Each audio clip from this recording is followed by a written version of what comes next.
કરું છું તમારું આપણી યુટ્યુબ ચેનલ શ્રી હેલ્ધી ફૂડમાં। આજે આપણે માવા મલાઈ રબડીને પણ ટક્કર મારે તેવો દૂધ પાક બનાવવાનો છે।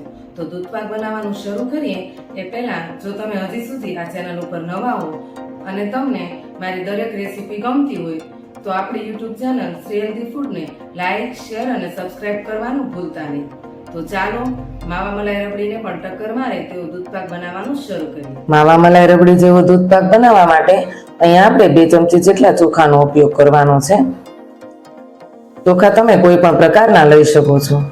ચોખાને બરાબર 2 થી 3 પાણીએ ધોઈ લેવાના છે। ત્યારબાદ થોડા ઉફાળા પાણીમાં ચોખાને 10 મિનિટ માટે પલાળીને રાખી દઈશું। ડ્રાયફ્રૂટને પણ મેં અહીંયા પલાળી લીધા છે। પલાળવાથી ડ્રાયફ્રૂટ એકદમ પોચા થઈ જાય છે અને દૂધ પાકમાં સરસ રીતે ભળી જાય છે। ત્યારબાદ એક પેનની અંદર અડધો વાટકો જેટલી ખાંડ ઉમેરશું। તમે જે પ્રમાણે ગળ્યું ખાતા હો તે પ્રમાણે ખાંડનો ઉપયોગ કરી શકો છો। ખાંડની અંદર બીજી કોઈ વસ્તુ એડ નથી કરવાની, આવી રીતે જ ખાંડ ઓગળી જશે। આવી રીતે કરવાથી જ દૂધ પાકનો સ્વાદ એકદમ માવા મલાઈ રબડી જેવો આવે છે। બરાબર ચલાવતા રહેશું। તમે જોઈ શકો છો આપણી ખાંડ એકદમ ઓગળી રહી છે। ખાંડને ઓગળતા બહુ વાર નથી લાગતી, માત્ર 1 થી 1.5 મિનિટની અંદર જ ખાંડ ઓગળી જાય છે અને એકદમ લિક્વિડ જેવી થઈ જાય છે। બરાબર ચલાવતા રહેશું।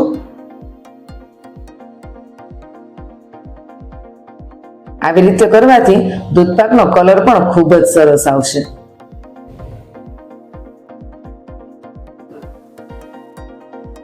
તમે જોઈ શકો છો આપણી ખાંડ એકદમ લિક્વિડ થઈ ગઈ છે।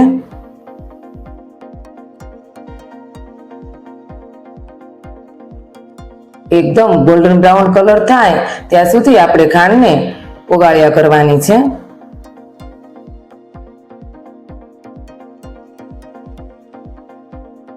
હવે આપણી ખાંડનો કલર ચેન્જ થઈ ગયો છે, તમે જોઈ શકો છો। અત્યારે જ આપણે તેમાં દૂધ એડ કરવાનું છે। થોડું થોડું કરી દૂધ એડ કરશું। આપણે અહીંયા ફૂલ ફેટ વાળું 1 લીટર દૂધનો ઉપયોગ કરવાનો છે। ઠંડુ દૂધ એડ કરવાથી ખાંડ થોડી કડક થઈ જશે, પણ ચિંતા ના કરતા, ધીમે ધીમે જેમ દૂધ ગરમ થશે તેમ આપણી ખાંડ પણ સરસ ઓગળી જશે।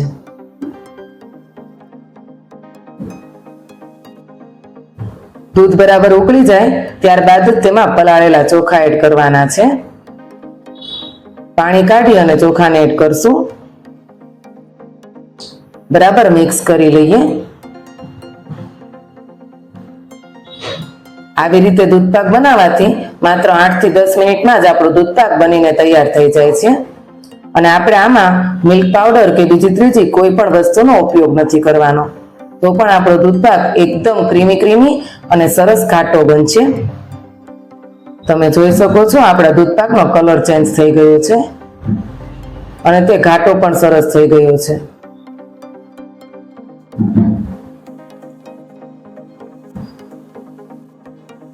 બરાબર ચલાવતા રહીએ।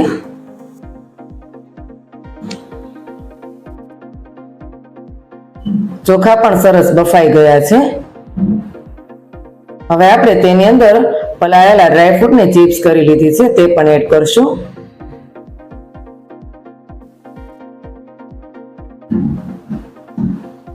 એક ચમચી જેટલી ચારોલી એડ કરવાની છે।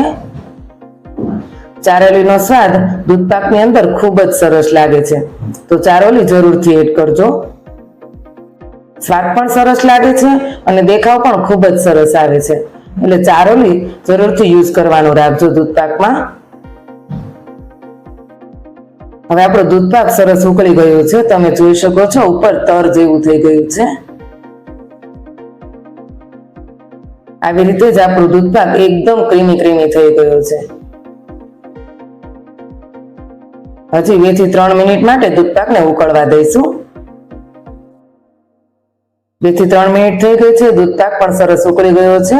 ત્યારે આપણે તેમાં એલચી પાવડર એડ કરવાનો છે। એલચી પાવડર એડ કરવાથી દૂધ પાકનો સ્વાદ ખૂબ જ સરસ આવે છે। હવે દૂધ પાક બની ગયો છે, ગેસની ફ્લેમ બંધ કરી દીધી। ત્યારબાદ 10 મિનિટ માટે ઠરવા દેવાનો છે, પછી આપણે દૂધ પાકને સર્વ કરશું। તમે જોઈ શકો છો એકદમ સરસ ઘાટો એવો આપણો દૂધ પાક થઈ ગયો છે. હવે તેને સર્વ કરીએ.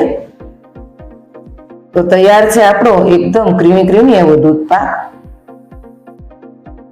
માત્ર 8 થી 10 મિનિટમાં જ આ દૂધ પાક બનીને તૈયાર થઈ જાય છે. અત્યારે આપણે દૂધ પાકને પૂરી, ખમણ અને બટેકાના રસાવાળા શાકની સાથે સર્વ કરવાનો છે. તમે જોઈ શકો છો કેટલો સરસ દૂધ પાક બનીને તૈયાર થયો છે. જો તમને મારી આ દૂધ પાકની રેસીપી ગમી હોય તો આપણી યુટ્યુબ ચેનલ શ્રી હેલ્ધી ફૂડને લાઇક, શેર અને સબસ્ક્રાઇબ કરવાનું ભૂલતા નહીં.